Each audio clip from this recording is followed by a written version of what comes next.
Welcome to beautiful Lynchburg, Virginia, where today we've got some non-conference women's lacrosse action for you at the Division III level. It's the Yellow Jackets of Baldwin Wallace University and the Hornets of University of Lynchburg.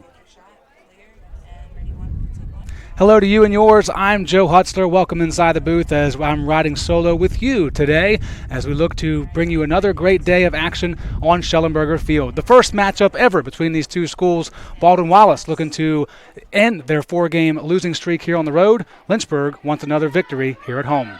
Take a look at these two teams by the numbers. Just a quick comparison of what they've done this year. Pretty even throughout. They've got some even opponents on their schedule as well, which we will talk about in just a few moments. But first, let's talk about some individuals and get to our players to watch for today's game. And we will start with Maddie Ray, number 28 for Baldwin Wallace. She is second on the team with 18 points. She has 15 goals this year, and she scored 4 goals against Randolph-Macon 2 games ago. That is a really, really good stat against a very, very good Yellow Jackets team that calls Ashland, Virginia home.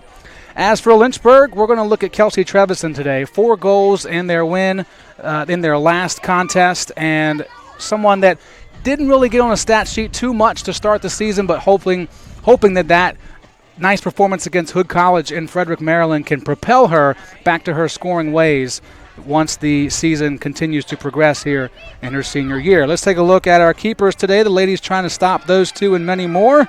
Ashley Hildreth, This will be the 7th game played for her, 71 goals against for a 54% save percentage, and she is 2-4 on the year. As for Lynchburg, Julia Broughton, she has started all 4 previous games with a save percentage of 36.4 and giving up 12.2 goals per contest. And with that, we are ready to roll. And the first draw of the day, it's going to be Hook and Ray.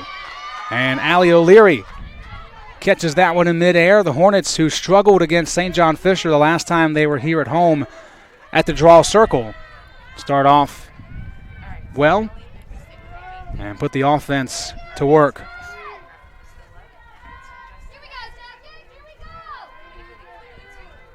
"48 total goals for the offense this year. Their opponents have 49. It's even for them and their opponents. That's a big reason why they're 2-2. As a violation is called against Baldwin Wallace. And it'll be a free position opportunity for Carly Sandler, team leader in assists with 5. Actually tied with Mason Witten with 5. Looking for goal number 7. She's 2 of 4 on free position shots. And 3 of 5. Lynchburg opens up the scoring. Carly Sandler with her 7th of the season. And Lynchburg leads it 1-0, less than 1 minute into play.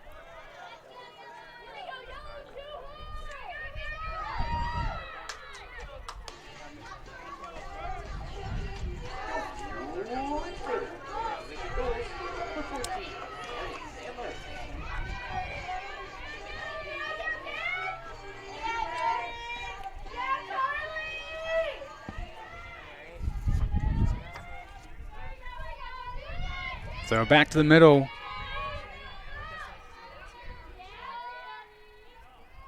With Ray and Hook. Danielle Hook's dad making the trip down from Fredericksburg this afternoon. It is spring break on this University of Lynchburg campus, so the fans will consist of some parents who have nice work schedules and other spring athletes. Notably, men's lacrosse is across the field and taking in the action from the track, supporting the ladies this afternoon as they gear up for their annual trip north to Owings Mills, Maryland for the Mustang Classic at Stevenson University this Friday and Saturday. Some changes to that schedule, which will be finalized throughout the remainder of the day today. Leah Dumas puts a shot on, and Hildreth makes the stop.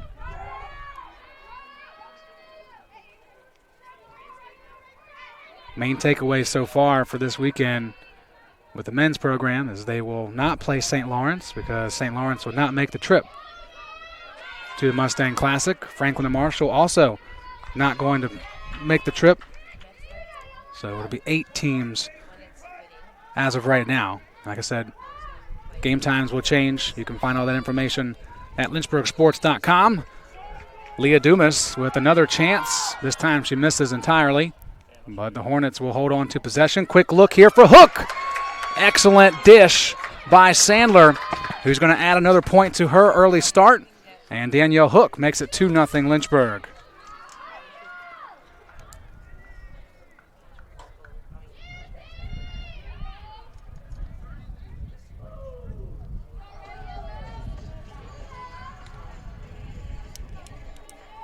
Hook scores her 6th of the year. Sandler picks up her 6th assist. She now leads the team in assists.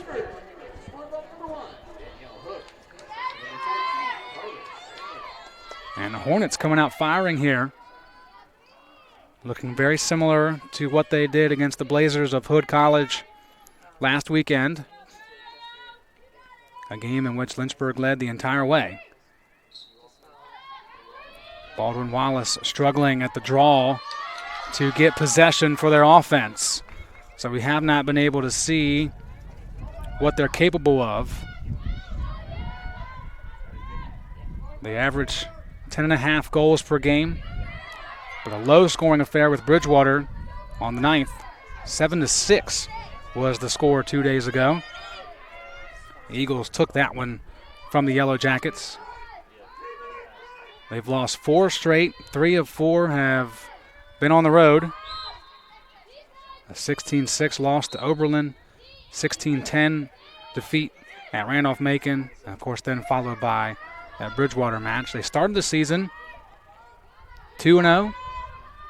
Wins against Ohio Wesleyan and at Center down in Kentucky. OAC semifinals a year ago for the Yellow Jackets.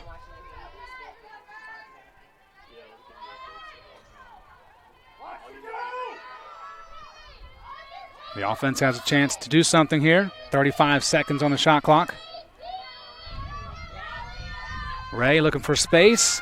Finds some room inside. Off the post. Excellent opportunity for Bree Martineau. But Broughton's best friend steps in and denies the chance.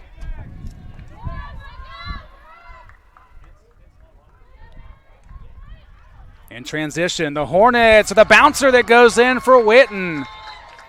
Excellent transition offense for Lynchburg. Defense got sucked in down GLE, and Mason Witten coming in from behind the play. I call that the trailer. And she sent a trail off that ball into the net. Early 3-0 lead as Witten picks up goal number 7 in her junior campaign.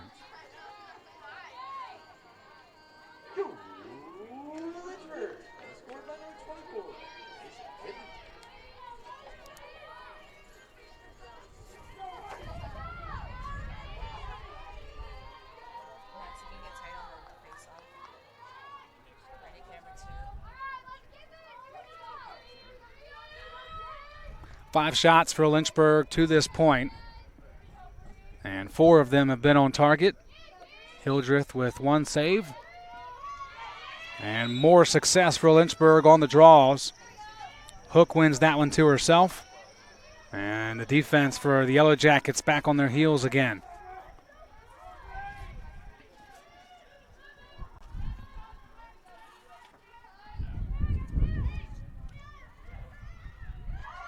And that one did go through. Caught everybody a bit off guard. But it did cross the line. They'll check the stick. And Danielle Hook in line for another in the first half. And Coach Shoger of the Yellow Jackets wants to call a timeout. 25:53 remaining in the first half of play. And all Hornets right now. We'll go ahead and write down our sheet here.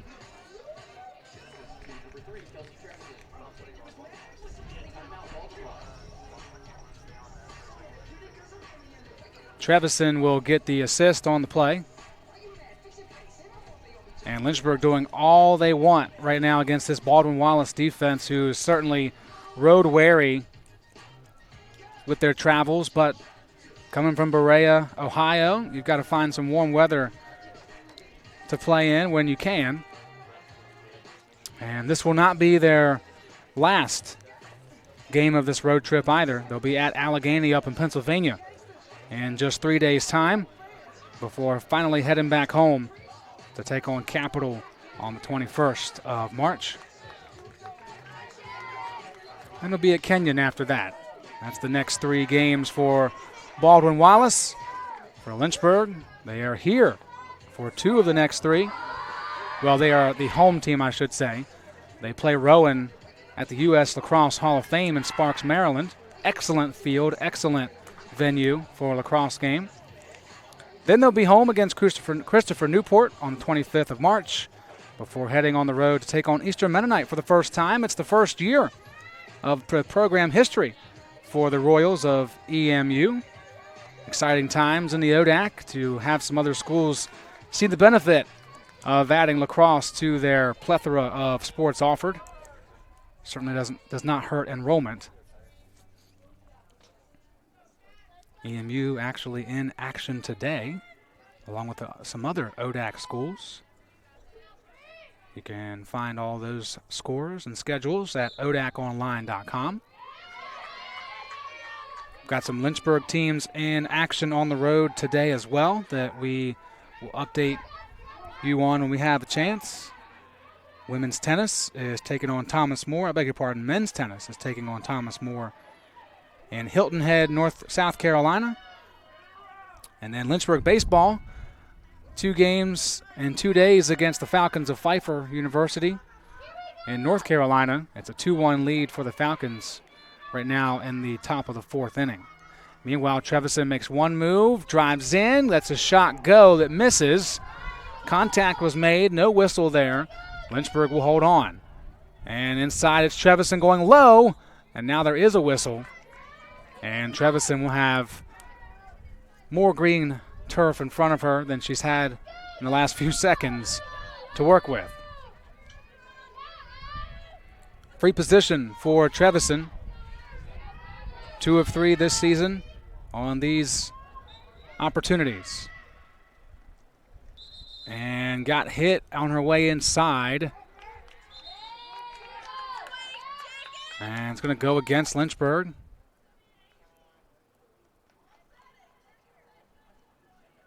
Actually, now they're going to bring it back. Stick was up pretty high from Savannah Jake. And that's what we'll keep it here with Lynchburg. Right now, they're just using pure speed to beat Baldwin Wallace on the outside. Sandler, Hook, Trevison, Dumas, they've all got it.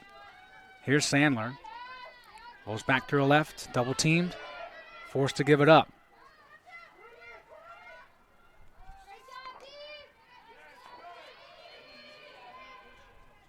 Offense resets. Coach and staff happy about it right now for Lynchburg. Dumas, couple jukes, no room, nobody cutting inside. Now Sandler's there. She'll sift through as Hook comes up near side GLE. Skip pass to Trevison. 43 seconds to shoot. Trevison gets a partial screen, drive, shoots and scores. Kelsey Trevison now adds a goal to her assist on the day. Just using that speed and a couple pass-bys by the defenders that she calls teammates to force some confusion by the defense of Baldwin Wallace. They check the stick. They say it's good. And Trevison makes it 5-0. On her 8th goal of the season.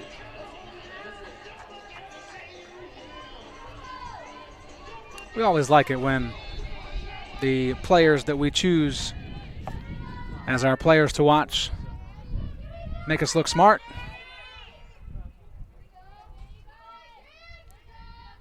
A change in the draw circle for Coach Shoger and the Yellow Jackets. Hannah Stein was in there. And there's a whistle against Lynchburg. Yellow Jackets will take control just for the second time offensively. We'll see what they can do, as it has come at a premium so far. They do get it past the restraining line, so now the offense will have a chance to set something up.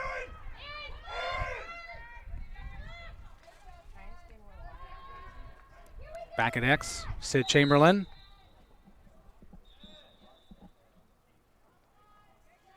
A whistle and offside is called, so very unfortunate moment for the Yellow Jackets, trying to get something, some type of rhythm established. But they shoot themselves in the foot. And therefore, the offense will stop, and Lynchburg will take control.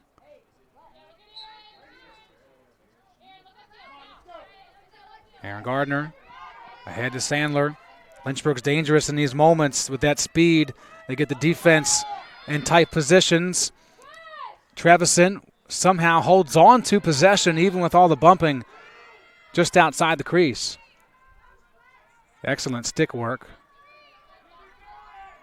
from the senior.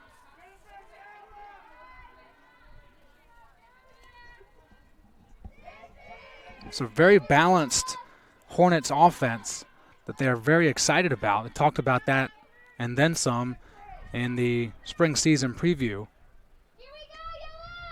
here on LHSN. So far, the biggest issues have been some of that midfield play and defensively, where you have a little bit more inexperience.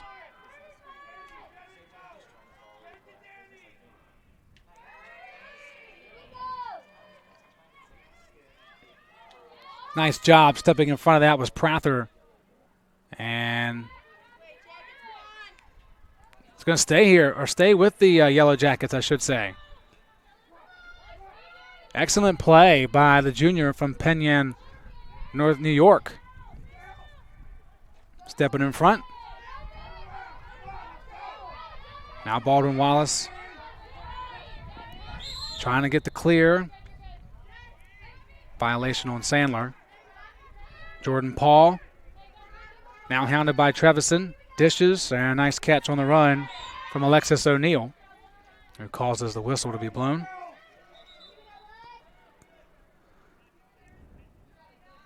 And want to bring O'Neill back.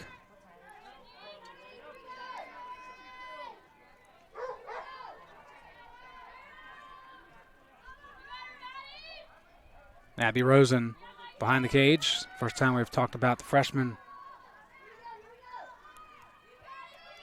Not a deep bench for Coach Shoger. See how many different names we mention during today's contest. Whistle and clock stops for a free position shot.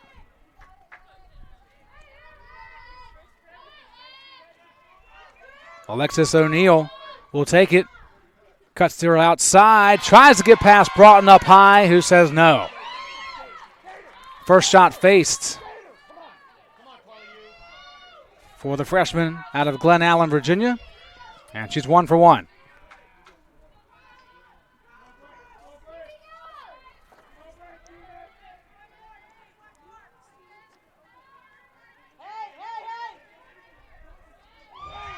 And another answer for Lynchburg on the other end. They've done a great job of turning those fortuitous moments by the defense into points, into goals.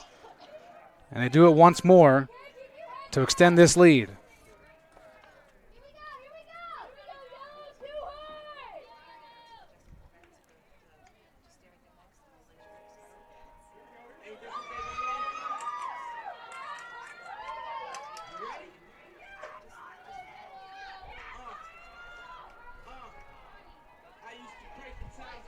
Officials talking behind the play. Might be making adjustments or just talking about a particular situation.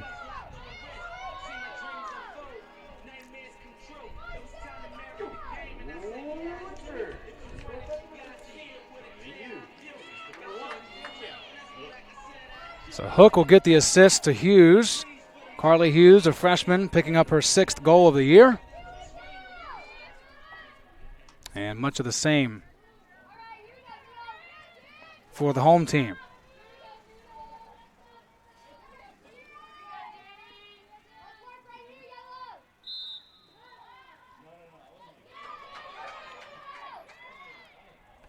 Another win for Hook.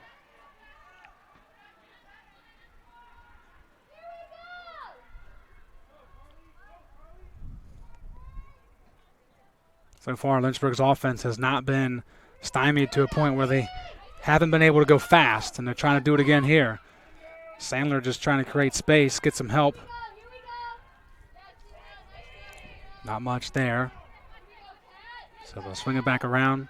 Lemaire, Trevison, Dumas, Witten, Hook, Hughes, and Sandler on the turf, attacking this Yellow Jackets defense again. Trevison just speeds her way. Pass goes left side of her body and gets it to touch the twine.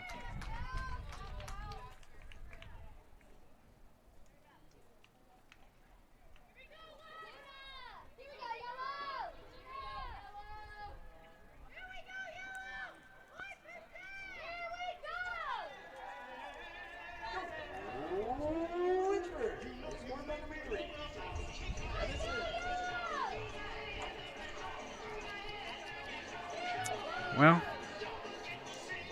that's supposed to be our first media timeout, but they're not taking it, so we won't either. They better figure that out for our ESPN broadcasts.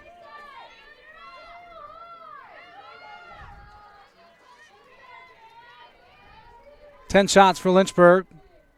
7 have gone in, and only 1 has been stopped. One of the 8 that have been on target have been stopped by Hildreth.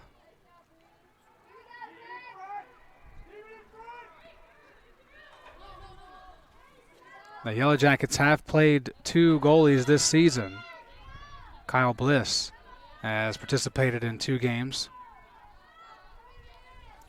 But looking down at the sideline, Bliss is not down there.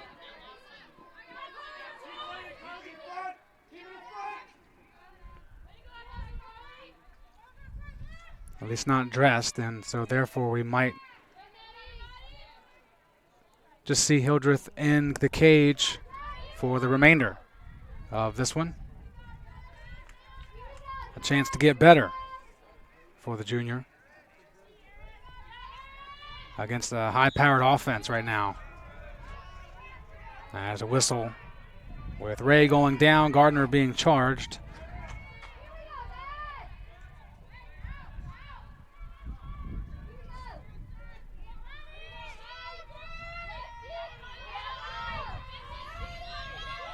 Tight defense played by Slacum. Yellow Jackets start behind the cage, 10 to shoot. Cutting up is Martineau. Looking inside. Good defense, swatting that one away. Now it's loose. Scramble here just outside the crease. O'Leary there. Shot clock hits 0. Lynchburg took control. And it will be either way. Hornets possession.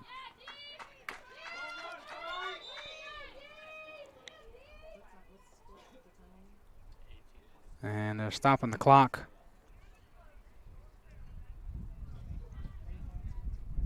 And having a conversation about the timing on the clock. Here comes Mr. Maloney, Brian Maloney. One of 2 officials out there today that have teaching day jobs. Mr. Maloney is an elementary science teacher. And Mary Beth Grayson sporting the Nike headband today, like LeBron James, is a math teacher in college. Time away from the classroom to step out here and officiate the first ever meeting of University of Lynchburg and Baldwin Wallace University.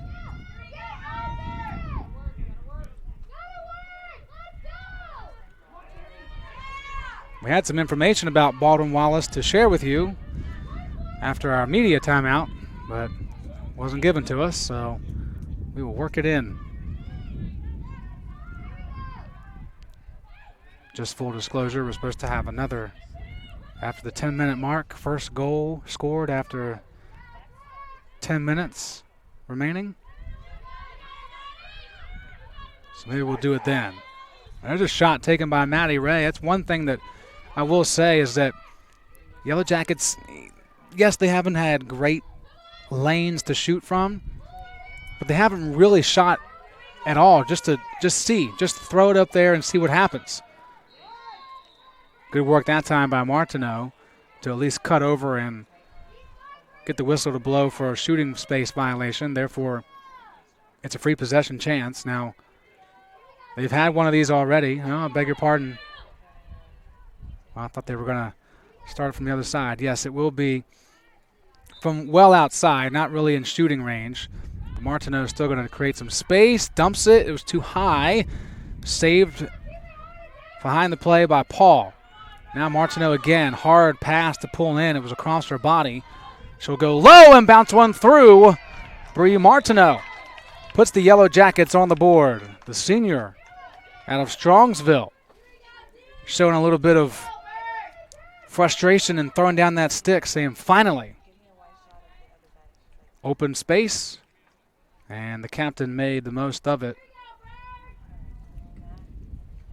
And that is her 17th goal of the season. Team leader in goals and points.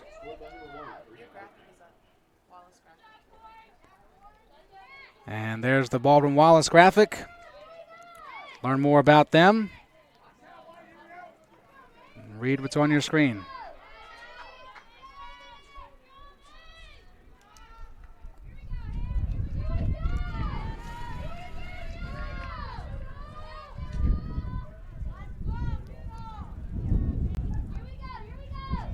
Cool ties with the Tressel family. Of course, Jim Tressel, legendary Ohio State and Youngstown State coach. His dad, Lee, was a championship coach at the D3 level here at Baldwin Wallace, or for Baldwin Wallace, I should say. And a school that's used to the name change, as is University of Lynchburg, changing their name in the summer of 2018 from Lynchburg College to University of Lynchburg. We have a slash call against Lynchburg's 24, Mason Witten.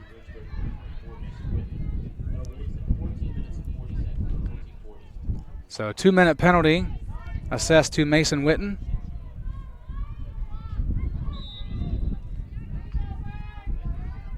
Opportunity for the Yellow Jackets to score 2 in a row here. Feel a little bit better about their situation. Opportunity knocking, and Broughton won't let them inside. Excellent feed from Stein to Paul. But it was not an easy shot to take thanks to the checking by the Lynchburg defense. And, of course, Broughton there ready for the shot. She now has 2 saves on the 3 shots faced.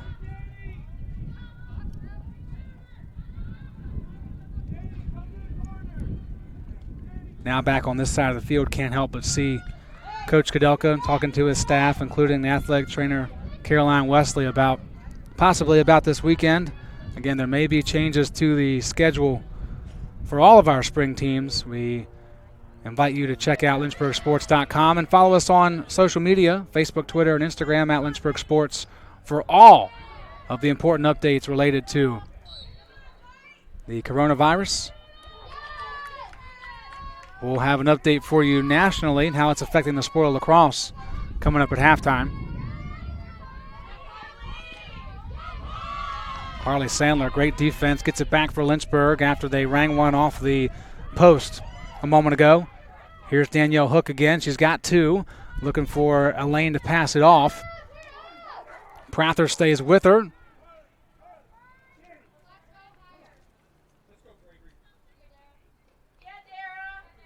And we're going to get a change for Coach Reed. And the Hornets, Dara Gregory is going to check in just a few moments. Waiting for the penalty to Witten to expire. So now we're at even strength as Witten runs back on the field. Dumas taking on 3, now finds Carly Hughes wide open, and Hildreth with her best stop of the afternoon. Her 3rd save of the day.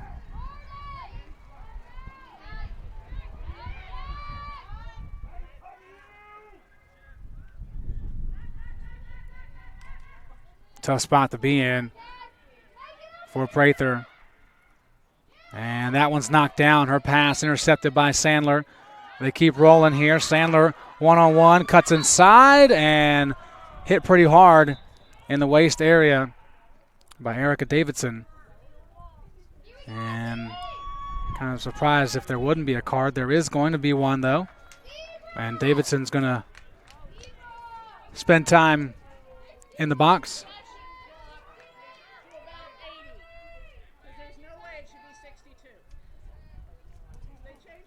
So Davidson will sit for 2 and come back in with 12 minutes remaining. And now Lynchburg, who's already feeling like a team that can score at will have an extra player on the field.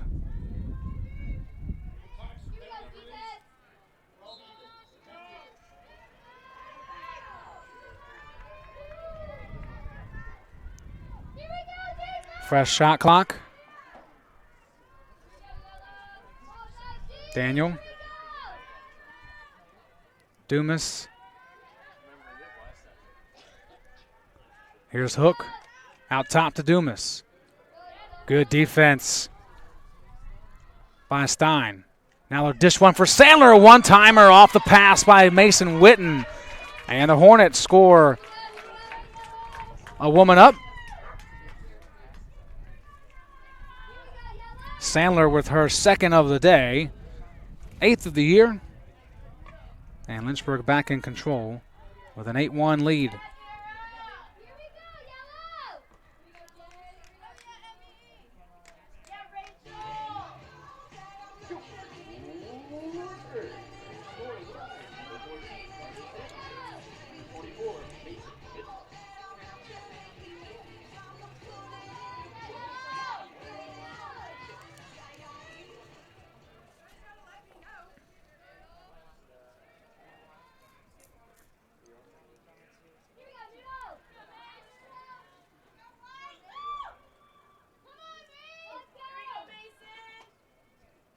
Witten and Stein out to take this draw. Stein sporting the headgear. It's been a controversial piece of equipment in the world of women's lacrosse. Some arguing that adding more protective gear gives players the feeling that they can take more risks because they won't get hurt. At least that's what they think. And then, of course, you have the advocates knowing that athletes are getting bigger, faster, stronger. Sticks are coming down harder. Even in accidental passing, one of those sticks could do some damage. And so they advocate for the headgear being worn. Obviously not a requirement. It's optional.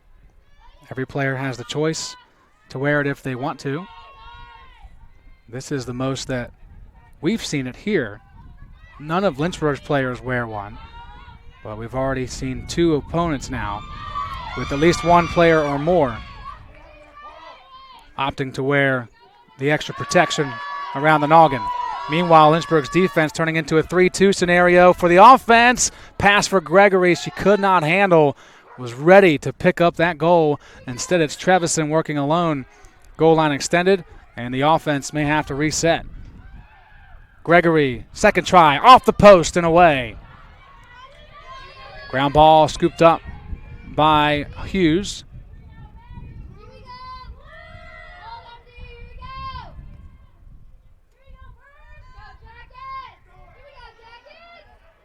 Have to be impressed with Lynchburg's ability to force turnovers or pick up ground balls defensively and quickly get back on the other end. These Yellow Jackets not ready for the speed that the Hornets possess. and have not been ready for Carly Sandler today either. The team's leader in points continues that trend as Shehau has a hat trick in the first half of play.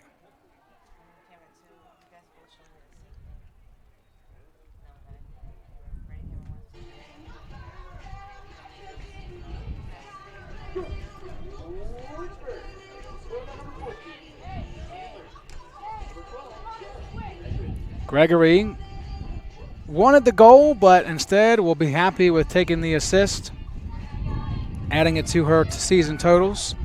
Gregory now with 3 goals and 2 assists on the year. Sandler with 3 goals today gives her 9 total.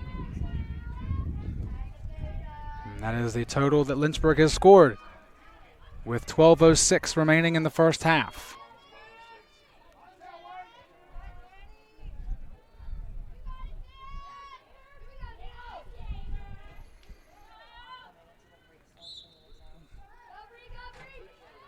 Martineau scoops that one up.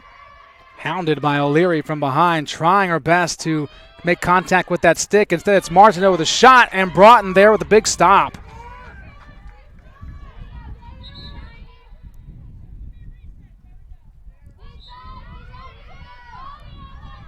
Third save for Julia Broughton. And it remains 9-1. Broughton scooping it up. It rolls back, almost going across the goal line for an own goal. Instead, the Yellow Jackets will scoop it up at the end line. Now toss it out front. This is Jake. And Jake runs into a hornet's nest and comes up without the ball. But the Jackets will have it behind.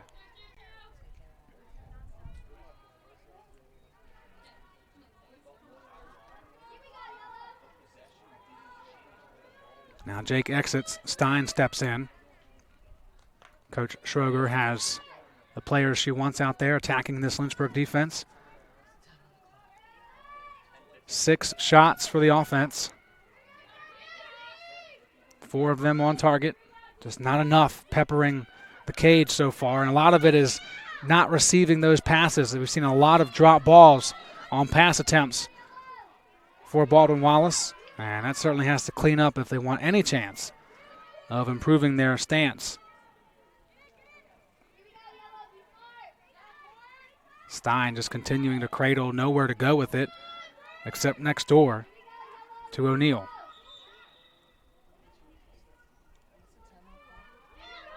And it's going to be another self-inflicted wound for the Yellow Jackets.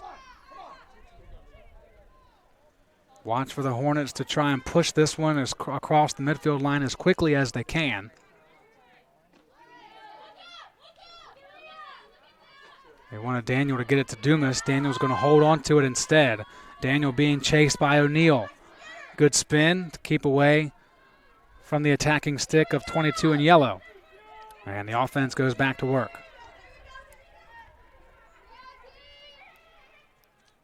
Lynchburg dominating play. Really from the opening draw, they won the first one and came right down and scored in the first 39 seconds, and they waste no time again. Carly Sandler with yet another to give her 4.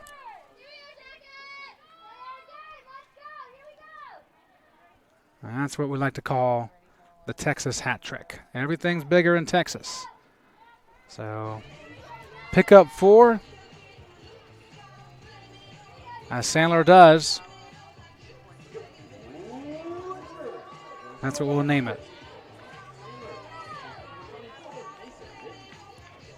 Mason Witten with her second assist of the half to go along with the goal. Both assists have been on passes to Sandler, who has done her part to score on those chances.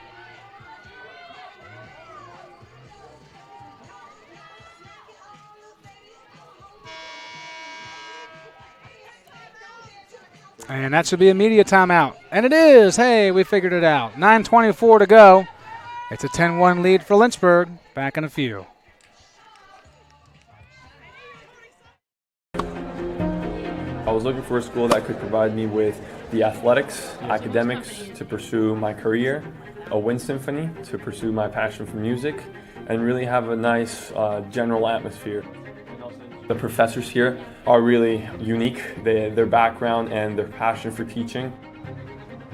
It's really a place where you can explore.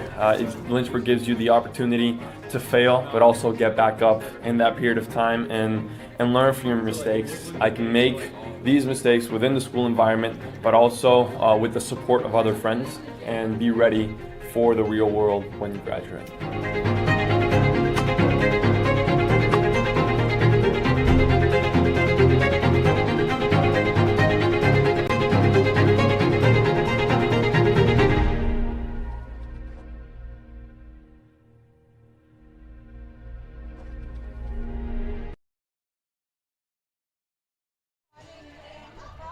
Welcome back. 10-1 lead for Lynchburg, and an opportunity to remind you to connect with us on social media at Facebook, at Lynchburg Sports on Facebook, Twitter, and Instagram. It's a good place to find out all the updates related to any schedule changes due to the coronavirus concerns.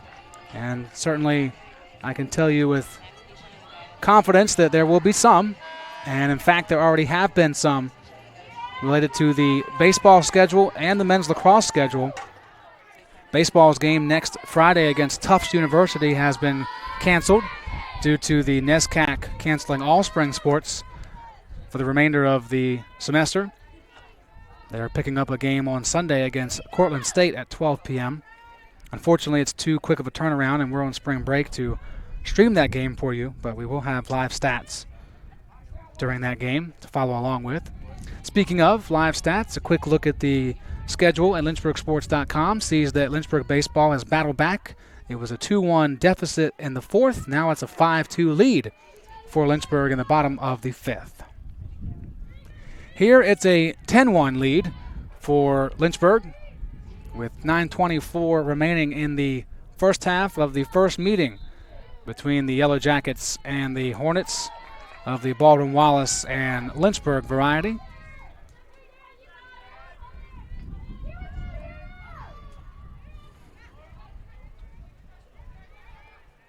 Lynchburg will see the Yellow Jackets team again this season here on Schellenberger Field. That'll be April 15th when they welcome in Randolph-Macon at 7 p.m.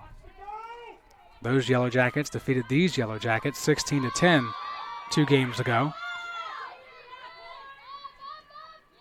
Third straight ODAC opponent for Baldwin Wallace University, as they are in the middle of a 5-game road trip that finishes at Allegheny this weekend at 11 a.m. Meanwhile, Baldwin Wallace still not able to get out of their own way right now. As a unit, they have turned it over 8 times. They have evened up the draw control stat 6 apiece now. A lot of those just on Lynchburg violations and errors that have given the Yellow Jackets the ball directly.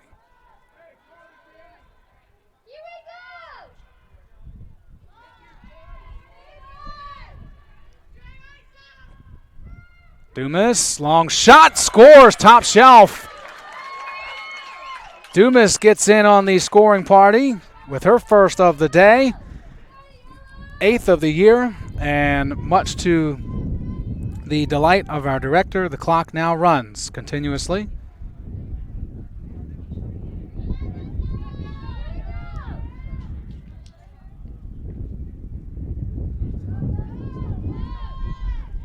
Ten-goal lead puts us into running clock mode.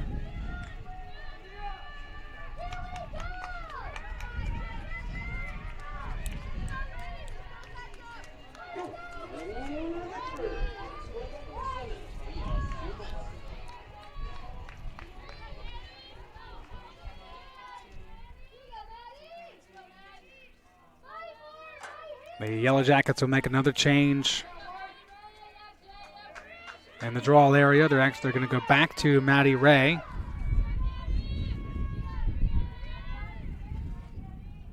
See what the junior can do against Danielle Hook. And Hook cleanly wins it up top. Not an easy thing to do, but Hook made it look elementary. Meeting that ball at the apex and pulling it down. Dara Gregory is back out there for Lynchburg offensively. No other changes yet.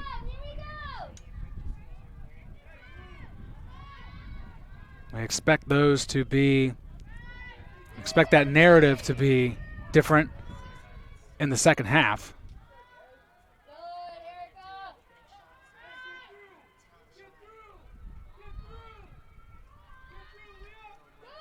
Daniel.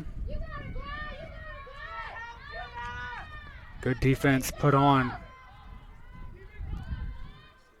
Now Daniel comes in with a full head of steam and scores top right. Alla Daniel, her 7th goal of the season and her first of the day.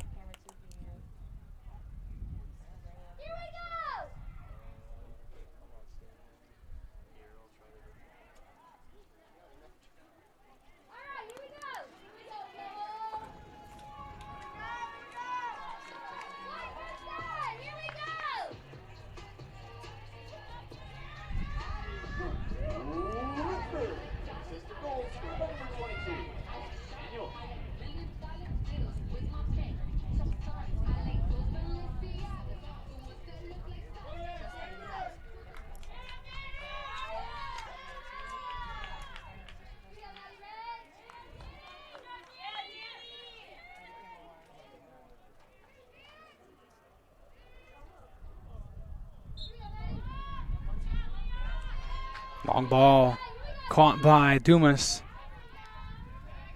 Under 5 minutes to go in the first half. Stick around at halftime. Come back, chat things over about what needs to be different for Baldwin Wallace, just to learn some things, get a little bit better in the second half. Take that momentum, let that be the memory that exists moving ahead to battle Allegheny.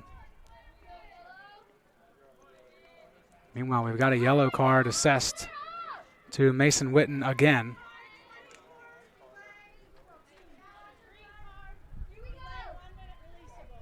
Green card for Witten, charged with a delay. So delay of game means that she'll sit for 1 minute, back with 2:58 to go. As the clock restarts, a few ticks under 4 minutes left. Quick pickup here. False start against the Yellow Jackets. Gives it back to Lynchburg and fortuitous positioning.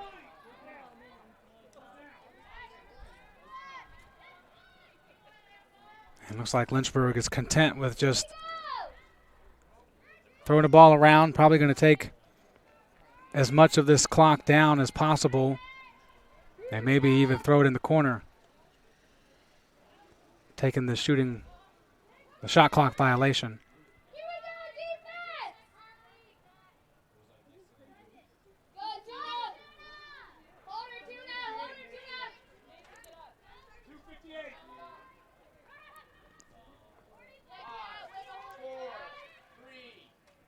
Well, that's why they play me the play-by-play Bucks.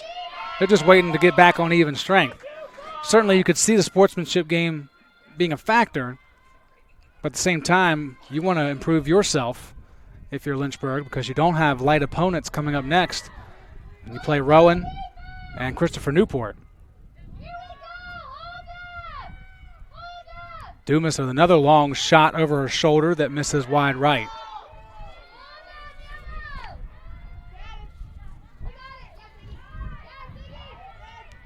Seven seconds on the shot clock, won't matter. Jake able to scoop it up and bring it across midfield. Allie O'Leary's there, so is Aaron Gardner.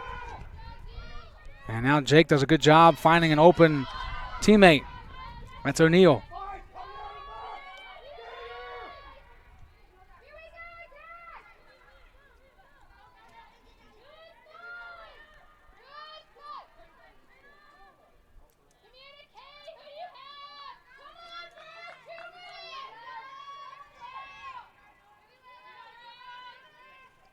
Under 2 minutes left here in the first half. All Hornets, 12-1. 20 shots taken by Lynchburg. 15 of those have been on target. I beg your pardon. Yes, 15 of those have been on target. 3 saves for each goalie. But the Yellow Jackets have only put 4 shots on target of their total of 6. Chance to change some of those numbers here. Leary blanketing Martineau. Pass intended for Klein. Bounced around, and Broughton scoops it up. Now Broughton's pass too tall for Slacum, but Daniel's able to scoop it up and bring it across midfield. Here comes the freshman from Salem. Dishes to Dumas on the trail. Cuts inside. Open space. Left-hander that finds the back of the net. Second one for Dumas.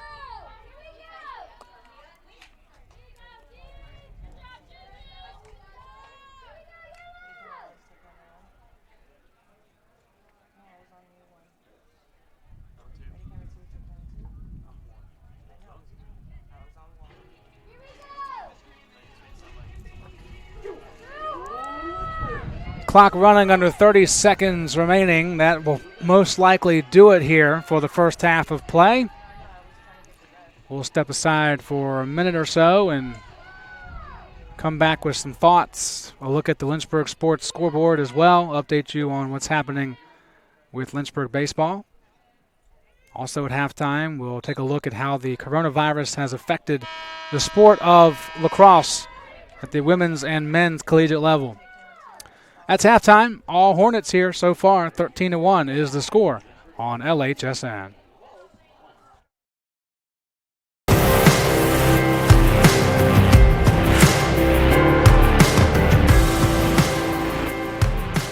If you like being close with your professors, if you like being in small classes that help with one-on-one, if you like being in positive communities that help you train your weak points and strengthen your strong points, then the University of Lynchburg is a great place to go. You can never go wrong with the amount of help that they offer, the amount of self-sacrifice that other people will put in for you. It has a beautiful campus, it has dedicated teachers, it has nice students, it has fun activities, and it has plenty of things to do.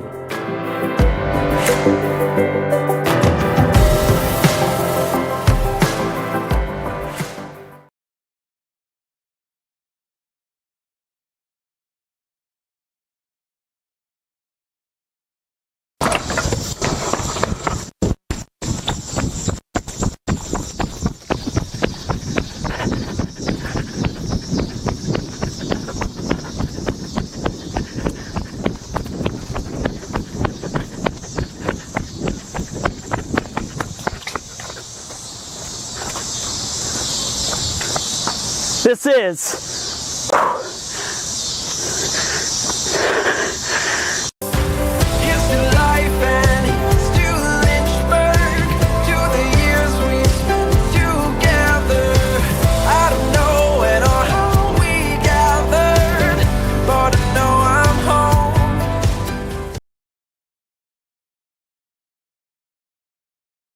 Hi, Mara Willis. How are you? Pretty good.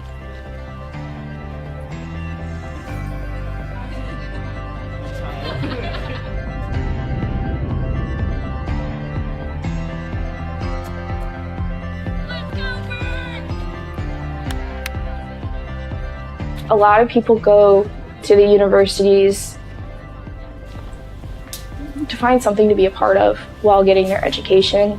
And when you come here, Lynchburg is that something, it becomes a family.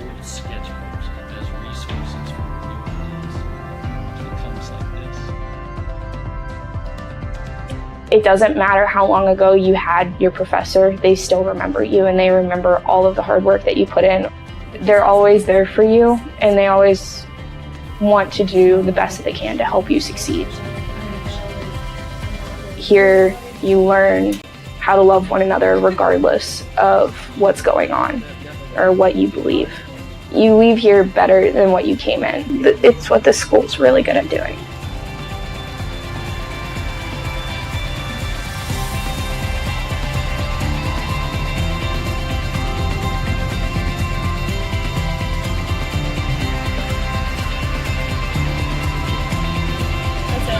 Okay.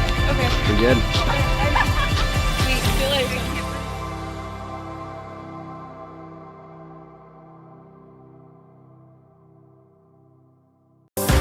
Here's to life and here's to Lynchburg, to the years we spent together.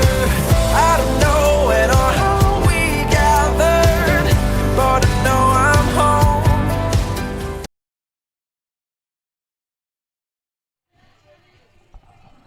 Welcome back to Schellenberger Field at the University of Lynchburg in Lynchburg, Virginia. It's a 13-1 lead for Lynchburg over Baldwin Wallace University. And just a quick look at the issues that have been placed on the sport of lacrosse, men's and women's, collegiate level, all divisions being affected, of course, by the coronavirus. And this is as of 1:30 today. There's been things added to this. Of course, the big one, the NESCAC canceling all spring sports for the rest of the semester. So anybody that's planning on playing a NESCAC school or any of those schools, of course, that had games scheduled, all of that has been canceled. One thing that has transpired since then, all Ivy League schools, all spring sports have been canceled. And then we were just told that as far as basketball is concerned, there will be no games played during the March Madness tournament with fans in attendance. It will only be the players, the coaches, the media members that will be in the building. All of this, of course, in an effort to halt the spread or at least minimize the spread of the coronavirus. So for lacrosse-wise, U.S. Lacrosse Magazine has a great section on their website where they update with up-to-the-minute information. And, of course, your national media can tell you more about basketball and such. But that is those are some things that could affect even the players that are out here today. Certainly with Baldwin Wallace being from Ohio, they did state that no basketball games in Ohio would have spectators, and then the NCAA followed suit. So could affect spring sports as well. Stay tuned to all of that.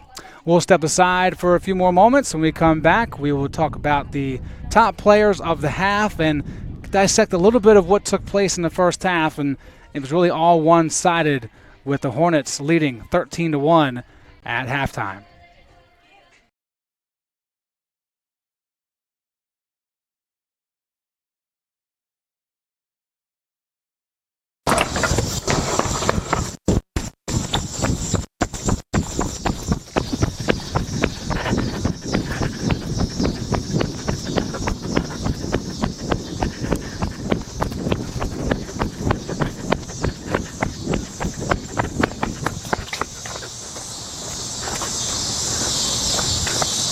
This is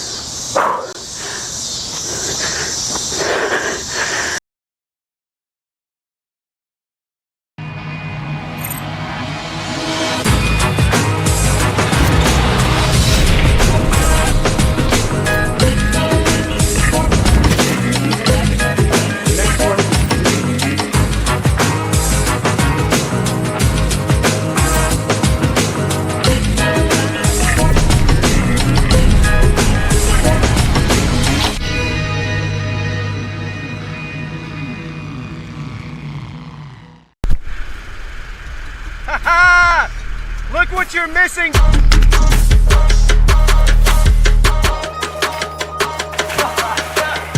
It really don't matter to me, I'm just happy to be here, I might go crazy.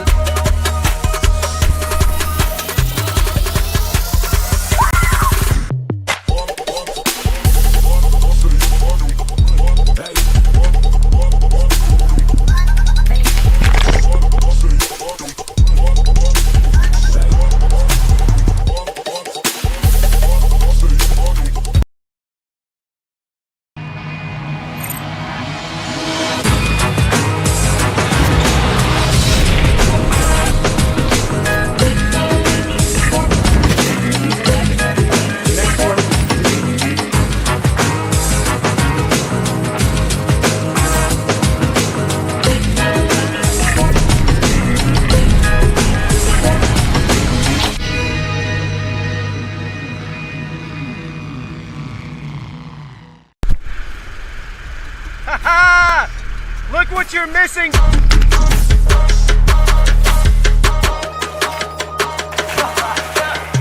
It really don't matter to me, I'm just happy to be here, I might go crazy.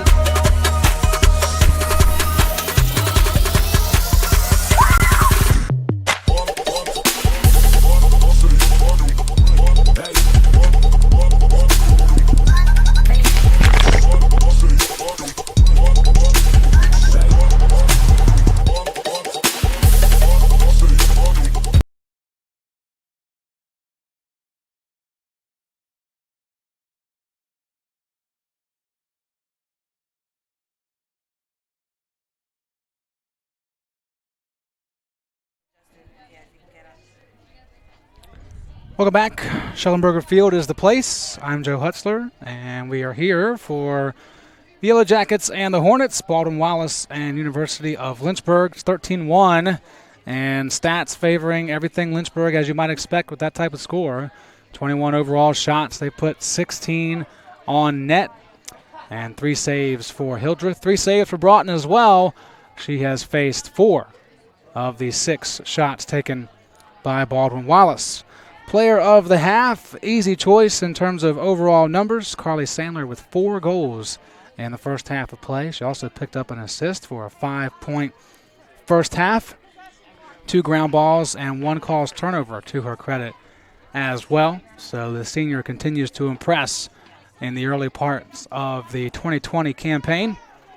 Kelsey Trevison also had a nice half with 2 goals and 2 assists to her credit in the first 30 minutes. Also, anybody from the Lynchburg area or a Lynchburg fan, just to follow up on the coronavirus, Lynchburg City Schools has canceled all travel for their spring sports to a certain distance.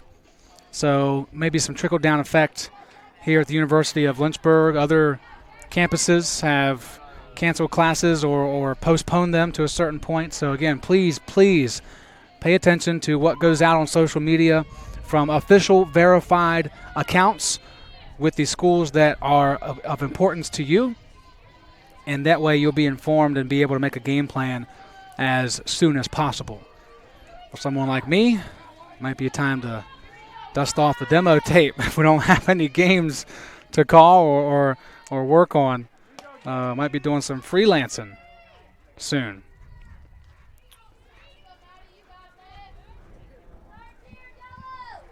In the meantime, we've got a 30-minute clock to work with that will be rolling continuously until Lynchburg is, or Baldwin Wallace, I should say, is able to make this a 9-goal game. Leah Dumas goes down awkwardly inside the circle and slow to get up behind the play, but she does get up under her own power. I think she just took an elbow to the midsection. So they're going to make a quick substitution with Carly Hughes stepping in. Meanwhile, Baldwin Wallace's offense gets a chance to make some of those adjustments that Coach Schroger put into place come to fruition, perhaps. Martineau, who has the only goal for the Yellow Jackets, dishes to Ray. Here's Savannah Jake.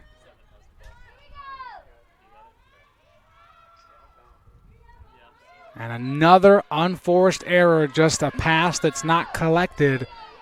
That time O'Neal couldn't handle it, and it bounces across the end line.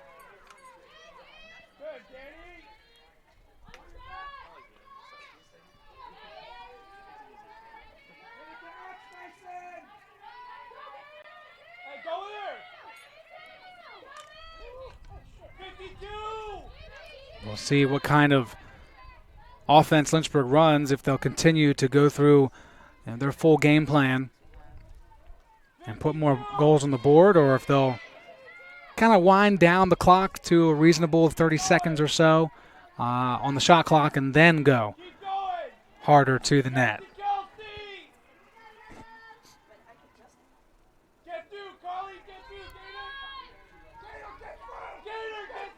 Trevison.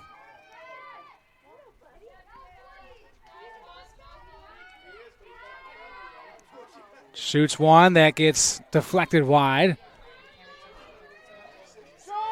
Don't know if you can hear it on the broadcast as they're going to stop the clock. 27:58. I'm not sure.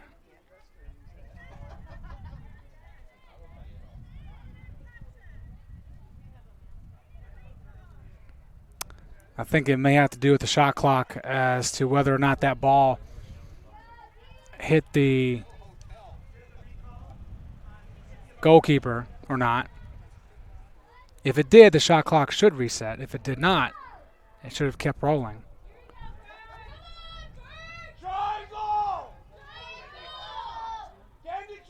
And that's exactly what happened. So 33 seconds on the shot clock.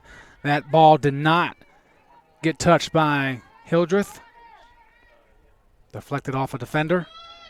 So that's where the change has been made.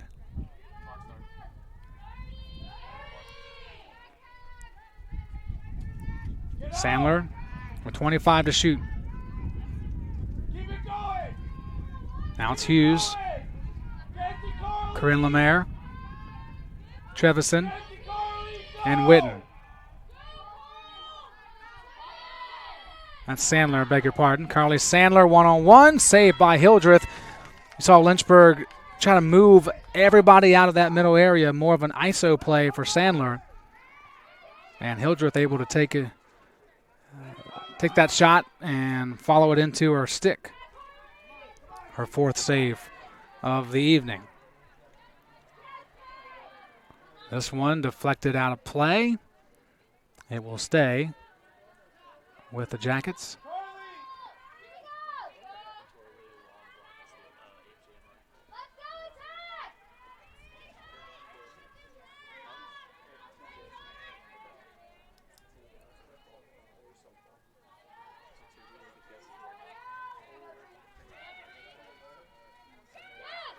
Excellent look for Ray. Stopped by Broughton. Loose ball outside the crease. Ray trying to get it back. She sweeps it backward to Martineau. And that might be the best possession of the afternoon for the Yellow Jackets, but Broughton was ready for what came her way.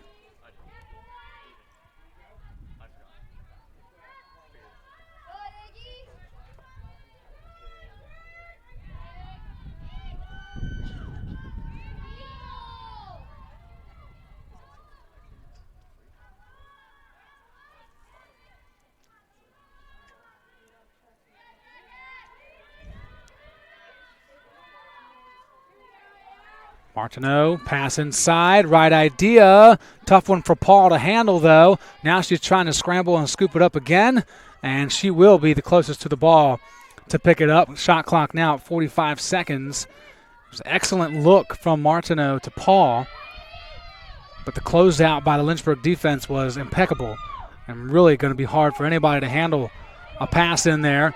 O'Leary with the ground ball scoop, and now Lynchburg in transition. Witten dumps it back to Hook. She's got two options in the middle. They'll just run through and come back. And they're going to want to work it around the offense. You can tell even in a 13-1 situation, I'm not sure if you can hear it, but still a lot of chatter from the Lynchburg coaching staff as far as kind of telling them what to do as Daniel misses one high, explaining these sets. Hey, you need to do this, you need to do that, you need to get in, you need to move it more, you need to run through, whatever the case might be. They're still communicating because they're still not satisfied with what they've drawn up on the board being executed the way they want to see it. And so I think that's an interesting takeaway. In a 13-1 game, you'd think, well, everything must be working perfectly, but that is not the case. Sometimes you just have pure talent out there succeeding as opposed to the X's and O's and the game plan doing that.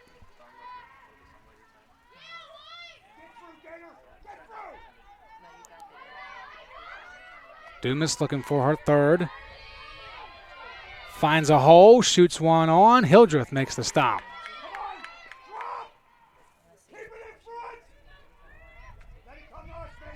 Dumas has had the most shots by any Hornet in this contest. 2 goals to show for it. And might get another chance offensively. Sandler scoops that up.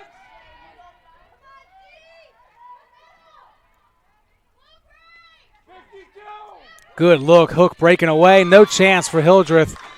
Trevison, a nice lead pass to Danielle Hook. And that time, the senior out of Alexandria grabs her 3rd of the game for the 3rd Lynchburg Hornet to have a hat trick. Ready, camera 2, take camera 2. Ready, camera 1, take camera 1. If she walks away, stay on the head coach, Justin. Ready, camera 2, stand there, take camera 2. Lynchburg's season high goal total is 18. In fact, their 2 wins this year have been by large margins, scoring 18 and 17 respectively. An 18-3 win over Pfeiffer, and then a 17-8 win against Hood College last weekend. They have not won a game here at home. Losses to Mary Washington and St. John Fisher, 2 top 20 teams in the country.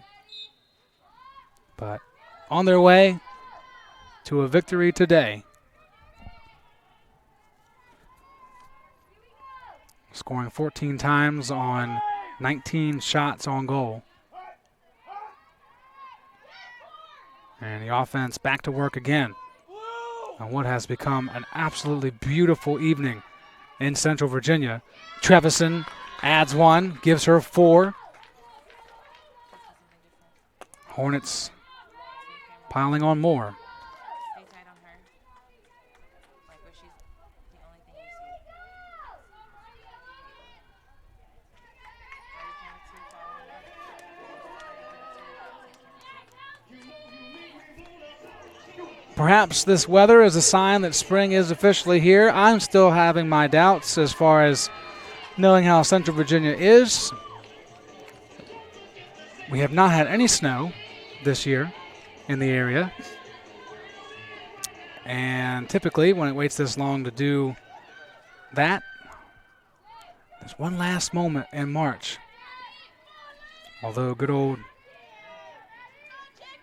George Flickinger, Channel 13 weatherman, says he is very confident there will be no snow in Lynchburg. And for some people, that's okay. Honestly, I'm past it. I'm good with getting prepared for lake time. Mace, get up top! One more! Get through, Corn! Get through, Gator!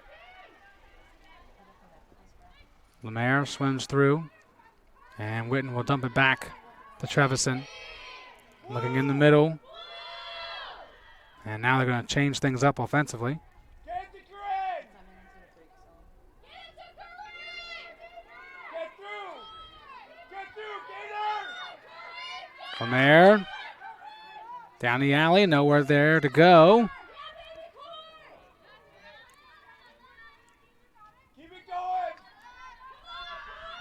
Good look. Sandler with another one-timer opportunity. Got her hand stung by Prather's stick. And they're going to stop the clock for, I believe, the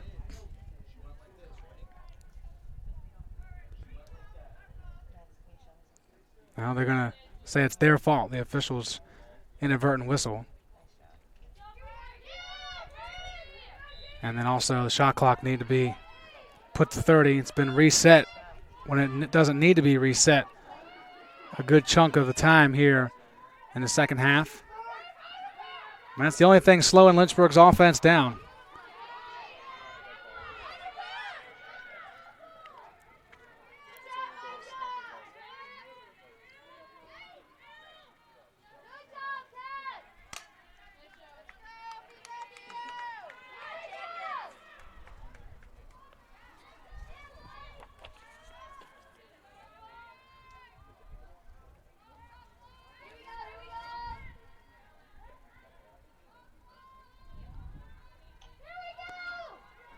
Here's Bree Martineau, still the only goal scorer for the Yellow Jackets.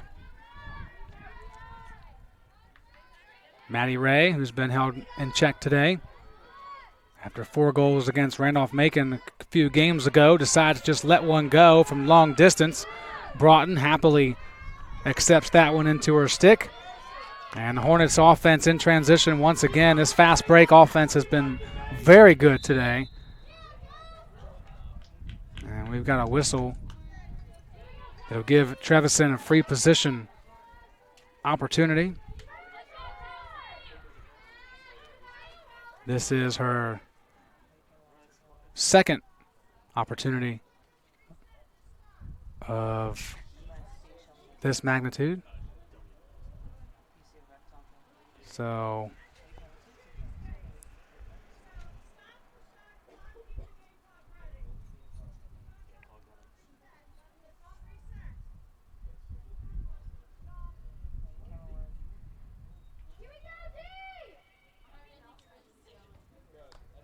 they're still trying to figure out the clock issues. We're good. Trevisan steps back, and that's Lynchburg taking time off the clock, knowing that the game is in hand, of course, at this point, and there's no need to pile on in those free positions. We're learning a lot about the shot clock and game clock situations in women's lacrosse today. There's no doubt about that. Shooting space, the running clock continues to run, the shot clock stops. So if you did not know, now you do.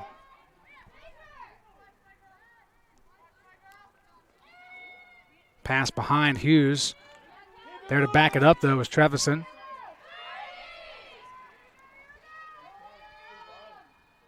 Witten's pass still finds its way to Sandler. Taken down, and Stein will take the ball.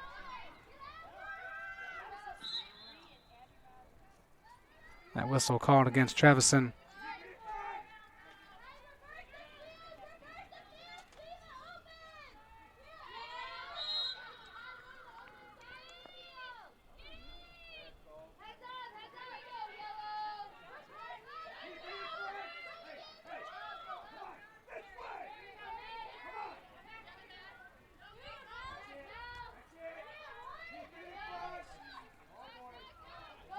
Tough pass, but pulling it in was Davidson. Sure happy to not have the sun in their face now, are the Yellow Jackets.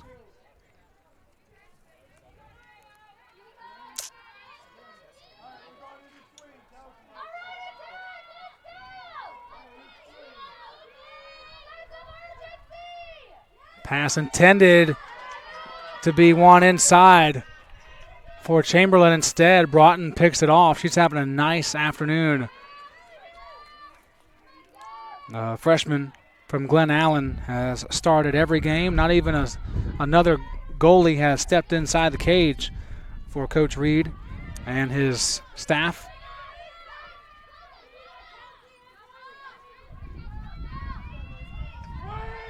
And that'll remain the case for the foreseeable future.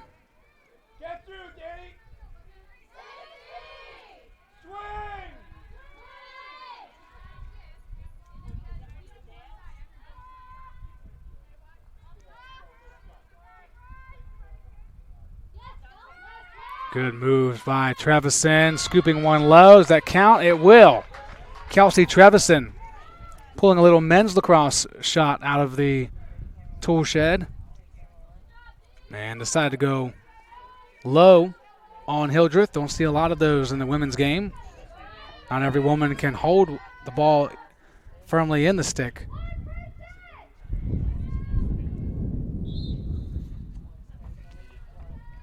And we'll step aside. 16-1 is our score. The Hornets in control on LHSN.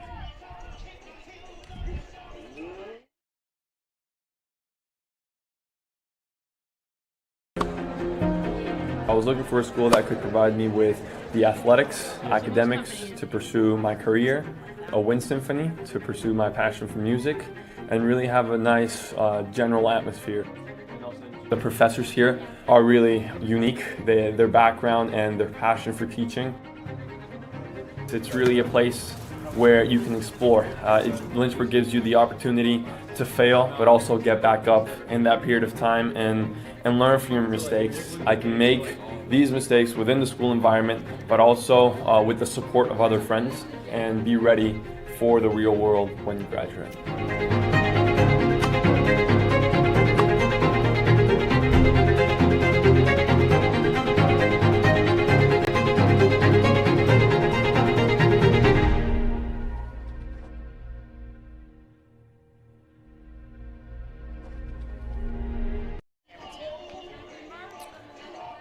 Baldwin Wallace trying to stop a 4-game losing skid, and they won't stop today. They're down 16-1 to the Hornets of University of Lynchburg, the first ever meeting between these two programs.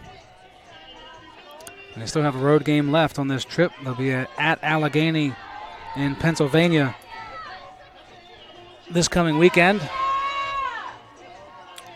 Lynchburg, on the other hand, will be on the road but at a neutral site. In 9 days, they'll get a little bit of a spring break to enjoy themselves. That game is at the U.S. Lacrosse Hall of Fame in Sparks, Maryland. It is a fantastic facility.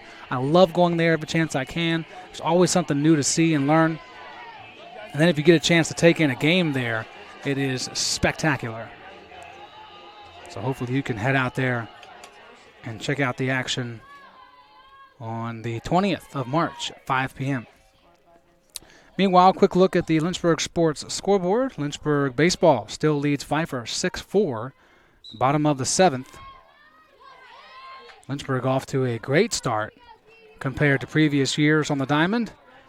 They are looking to be 11-4 at day's end. They're trying to sweep the Falcons of Pfeiffer over the course of 2 days. Then they will be here this Sunday against Cortland State at 12. That game being added because their game against Tufts has been canceled because of that NESCAC ruling of all spring sports being canceled. Meanwhile, Lynchburg's offense, no cancellation in sight. Carly Hughes, her second of the day, and this one going off the L logo at the top of the goal mouth.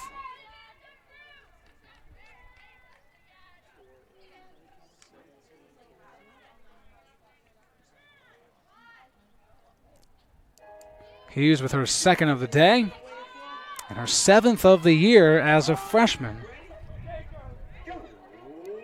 She is proving to be a great commodity for Coach Reed and his staff.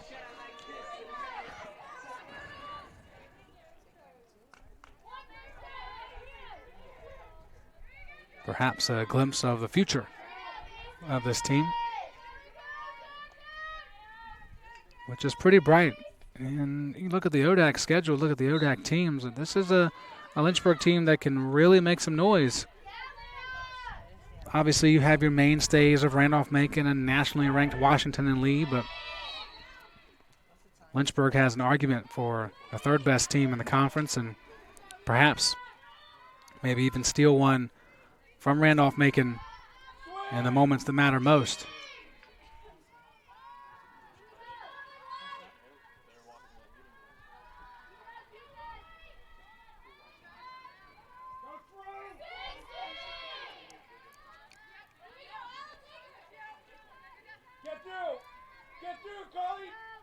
Dumas on a sprint and lost the ball, but the whistle will keep it here.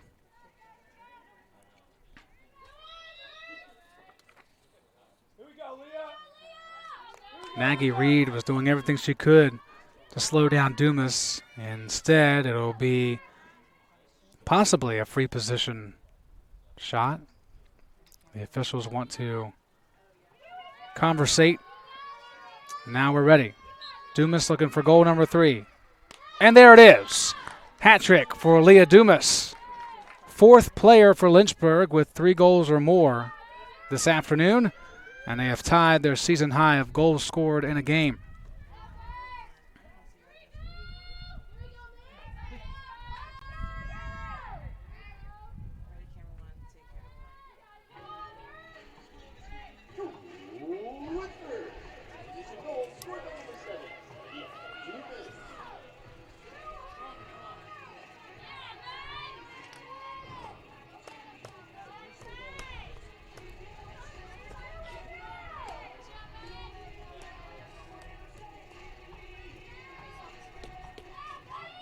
Going back to the conversation about baseball this coming Sunday, as I mentioned in the first half, that game unfortunately will not be streamed as it is at a time where we're not able to get enough people to staff it, but it will have live stats associated with it. Our next broadcast will be on ESPN3 next Wednesday for men's lacrosse action against Stevenson University at 7 p.m. under the lights of Schellenberger Field. Of course, Stevenson playing the host of the Mustang Classic for the 7th straight year this weekend. And what I believe is the largest single event to showcase lacrosse talent at any division. The best and brightest all in one location. It is a fantastic event put on by Stevenson. They run it at a top-notch level. And if you want to see some of the best lacrosse in the country, it's easy. Sit down, watch it all day, Friday and Saturday, and you'll be satisfied. You don't get those kind of tournaments at the levels above Division III, and it's kind of sad that they don't go to those lengths. But I'm certainly happy that Lynchburg has taken part and been invited to be a part of that event. Along with Stevenson, they are the longest tenured participant of the Mustang Classic. They have been there every year since it began in 2013. Great defense by Daniel. She's not going to be able to scoop it in, but there's only 3 seconds left on the shot clock. That's been the Yellow Jackets' problem most of the day, in that they haven't had a rhythm for the offense. Their shots they have taken have been more one-offs as opposed to things they can build off of. And that time, getting a full 90 seconds to get a shot away and could not. Meanwhile, Lynchburg's offense in transition once again threatening, but with under 10 minutes to go, feels like they are content with taking time off and not really pushing things because there's really no need for it.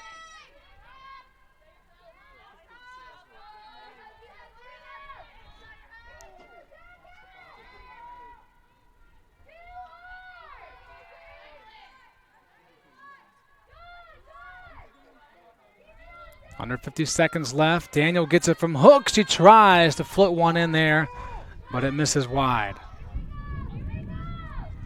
Did not touch the keeper, so it will not reset the shot clock. Gregory, skip pass, too tall for Trevison. Hughes will chase it down.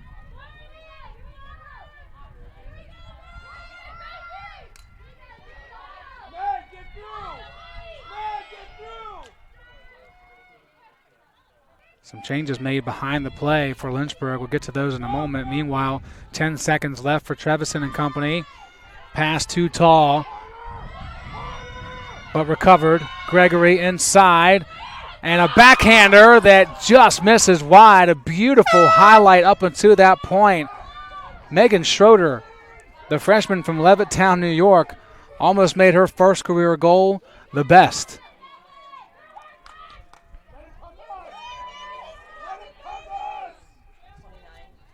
If you remember the recent years of women's lacrosse at Lynchburg, of course you remember Alicia Sandoval and her ability to go behind the back over the shoulder for goals.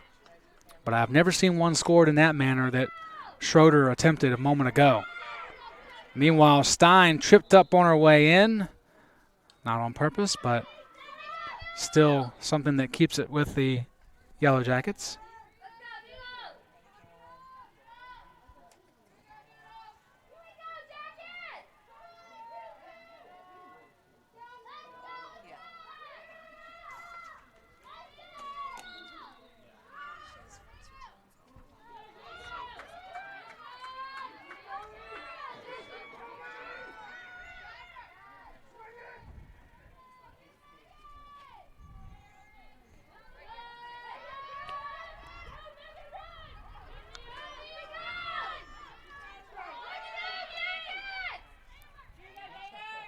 Good work again by Lynchburg through the midfield. Hook stymied by Davidson.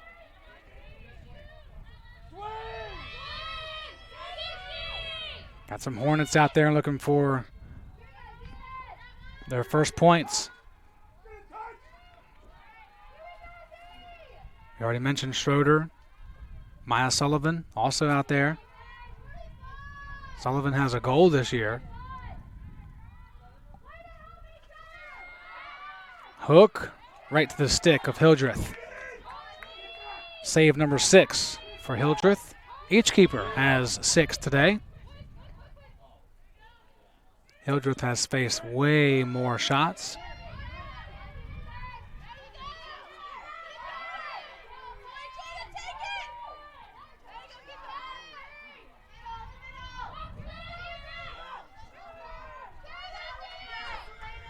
There have been 24 of Lynchburg's 34 shots on target. 7 of the 9 for the Yellow Jackets have been on frame.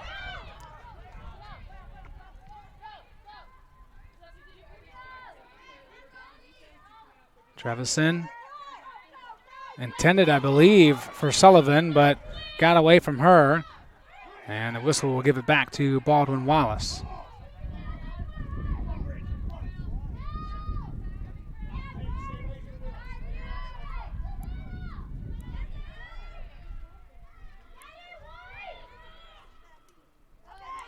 Nice pass that connects with Reed. Maggie Reed still with it. Shoots. Got past Broughton, but the rebound finds the stick of Slacum.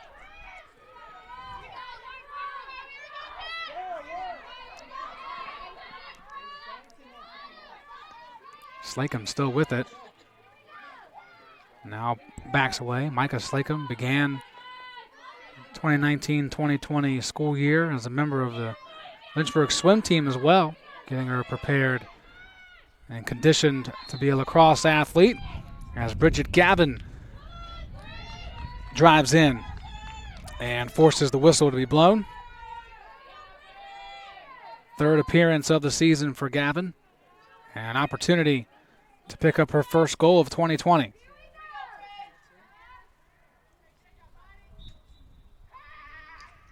The junior from Stafford, Virginia.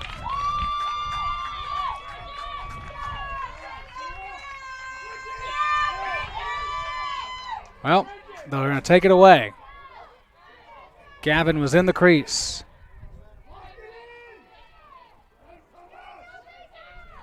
Unfortunate for... Well, no, they are counting it. I beg your pardon. They are counting it. What they're doing is they're... Well, we're going to wait and find out for sure. Apologies for that. They put 19 on the board to be 19-1, but they didn't come back and take the draw. And I don't know if that's sportsmanship or... Okay.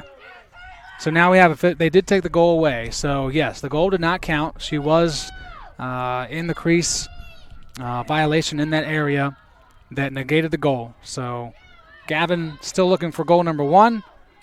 And the Hornets with 18, not 19, on the scoreboard. Unfortunately, we don't have a direct line to the scorers table, so we just have to make our decisions based on what we see on the scoreboard. And now we'll see another goal put up there for the Yellow Jackets. Martineau with her second of the day. She is a clear runaway star offensively for the Yellow Jackets.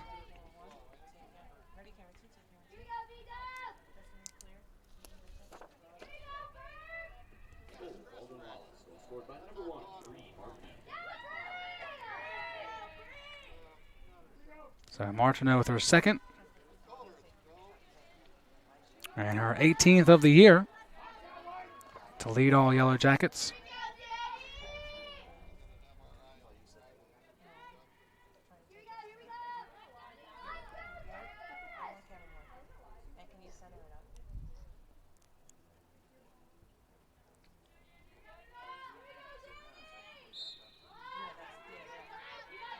even with all the obvious negatives that can come from this today, at least for the athletes, the coaches, the parents that are making the trip to this area of the country. They're getting some beautiful weather to go along with everything, step away from some of that bitter cold in Ohio, and wish them the safest of trips up to Pennsylvania for their next contest against Allegheny.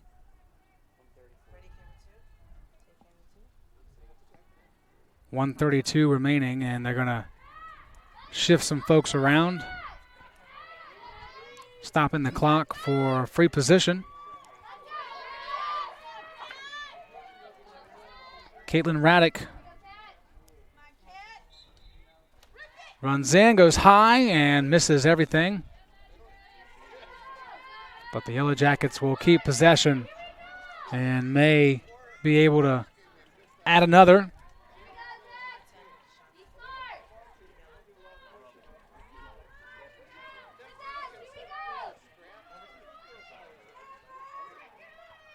Check, goal line extended, brought the ball out of the stick and into Aaron Gardner's possession.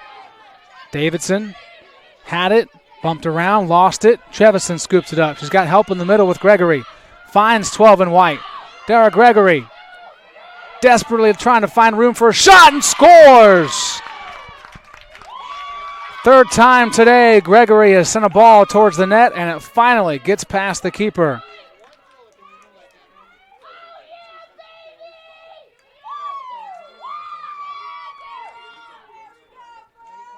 And that's going to take us to the end of this one. Lynchburg was going to come away with their highest goal total in a single game this season and their first win on Schellenberger Field. The horn sounds, the hive is spoken, and Lynchburg takes down Baldwin Wallace by a final score of 19-2. For all information related to this game, head over to lynchburgsports.com, where you can find out what your team is doing when they're doing it. And, of course, any updates with the coronavirus will be there as well. Big thank you to the crew. Bit of a skeleton one, but we got it done today. 2 cameras and graphics and all that fancy stuff. Try and make it as normal as possible during spring break. And we certainly appreciate their time and their effort. Again, final score today, 19-2. Lynchburg wins for the first time here at home. They win their second of the season. And that will do it for us. This is Joe Hutzler for the entire LHSN crew reminding you it's a great day to be a Hornets, and we are one nation.